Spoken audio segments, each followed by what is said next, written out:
കുറച്ച് വൈകിയല്ലേ എൻഗ്രാമിനെ അറസ്റ്റ് ചെയ്തല്ലോ, ഇപ്പൊ പിടികൂടിയിരിക്കുന്നു. പക്ഷെ കുറെ വൈകി, പോലീസ് കുറെ വൈകിട്ടാണ് ഇപ്പൊ ഇത്തരത്തിൽ പോലീസ് അതിന്റെ നടപടിക്രമങ്ങൾ അനുസരിച്ചിട്ടാണ് കാര്യങ്ങൾ ചെയ്യുന്നത്. ഞാൻ അതിനെക്കുറിച്ച് കൂടുതൽ വിശദാംശങ്ങളിലേക്ക് പോകുന്നത് അതൊക്കെ ആഭ്യന്തരമന്ത്രി അതുമായി ബന്ധപ്പെട്ട കാര്യങ്ങളൊക്കെ.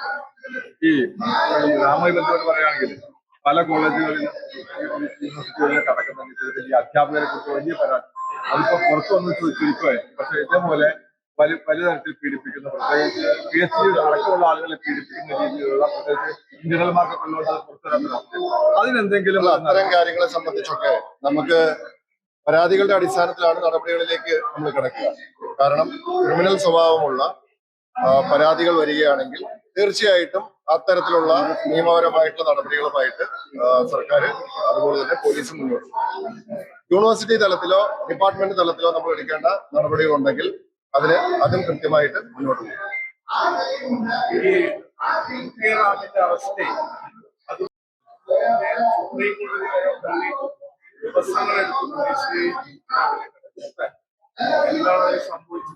അല്ല, പോലീസ് അത് കൃത്യമായിട്ട് അതിന്റെ അന്വേഷണങ്ങൾ നടത്തി അതിൽ അറസ്റ്റ് ചെയ്യാനായിട്ടുള്ള നടപടികളുമായിട്ടാണ് മുന്നോട്ട് പോയത്.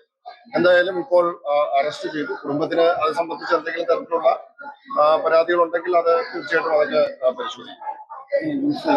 കണ്ണൂർ സ്വഭാവത്തല സിൻഡിക്കേറ്റ് നിയമനമാണ്. കാസർഗോഡ് ജില്ലയിൽ 11 സിൻഡിക്കേറ്റ് 3 പേര് പട്ടിക പോയി. പക്ഷേ ജില്ലയുടെ ഭാഗത്ത് കോളേജ് അധ്യാപകർക്ക് മാത്രം ഒതുങ്ങി, കോളേജ് അധ്യാപക തലത്തിൽ മാത്രം ഒതുങ്ങി. അധ്യാപകരുടെ സംഘടനയിൽ നിന്ന് പട്ടിക അവതരിച്ചു, 4 ലക്ഷം രൂപയുടെ പട്ടിക അവതരിച്ചു എന്നൊരു പരാതിയുണ്ട്. അല്ല, അങ്ങനെ നമ്മള് പ്രത്യേകിച്ച് പട്ടികയുടെ അടിസ്ഥാനത്തിലൊന്നും അല്ല സിൻഡിക്കേറ്റിലേക്ക് ആളുകളെ നിയമിക്കുന്നത്. സിൻഡിക്കേറ്റിലേക്ക് ആളുകളെ നിയമിക്കുന്നത് കൃത്യമായ മാനദണ്ഡങ്ങള്, അതുപോലെ തന്നെ അതിന് ഓരോ കാറ്റഗറി ഉണ്ട്. ആ കാറ്റഗറിയുടെയൊക്കെ അടിസ്ഥാനത്തിൽ യോഗ്യരായിട്ടുള്ള ആളുകളെയാണ് സിൻഡിക്കേറ്റിലേക്ക് നിയമിക്കുന്നത്. ഇപ്പോൾ അധ്യാപകരുടെ കാറ്റഗറി ഉണ്ട്, അതിനകത്ത് തന്നെ നമുക്ക് വിവിധ പ്രിൻസിപ്പൽമാരുടെ അങ്ങനെ വിവിധ തലങ്ങളിൽ പ്രവർത്തിക്കുന്ന ആളുകളുടെ കാറ്റഗറി അടിസ്ഥാനത്തിലാണ് സിൻഡിക്കേറ്റ് തയ്യാറാക്കുന്നത്. നമ്മൾ സിൻഡിക്കേറ്റിലേക്ക് നിയമിച്ച ഏതെങ്കിലും വ്യക്തിയുടെ യോഗ്യതയെ സംബന്ധിച്ച് എന്തെങ്കിലും തരത്തിലുള്ള പരാതികൾ ആർക്കെങ്കിലും ഉയർത്തി കാണിക്കാൻ സാധിക്കും.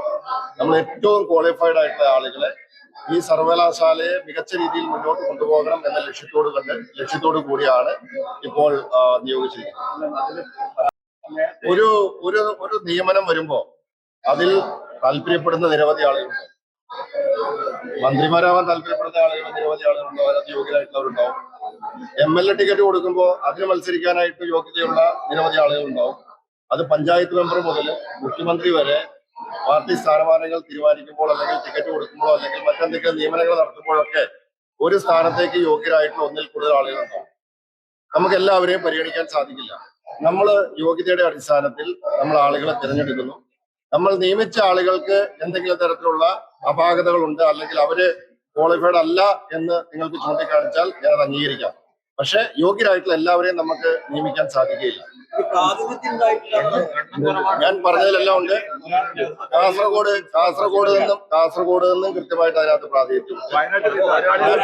ഇത് ഞാൻ പറഞ്ഞല്ലോ, ഇത് നമ്മള് സർവകലാശാല എന്ന് പറയുന്നത് മൊത്തം ജില്ലാ അടിസ്ഥാനത്തിൽ പ്രവർത്തിക്കുന്ന സ്ഥാപനം അല്ല. സർവകലാശാല എന്ന് പറയുന്നത് എല്ലാ പ്രദേശത്തും അതിന് കൃത്യമായിട്ടുള്ള പ്രവർത്തന മേഖലയുള്ളതാണ്. അവിടെ ജില്ലാ അടിസ്ഥാനത്തിലുള്ള ഒരു തീരുമാനവും ഒരു സർവകലാശാലയിലും ഇല്ല.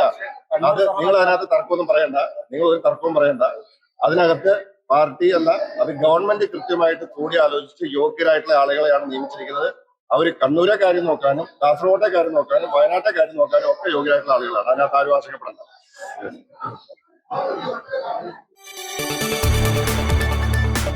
കൂടുതൽ വാർത്തകൾക്ക് News 18 Keralam YouTube channel subscribe ചെയ്യുക.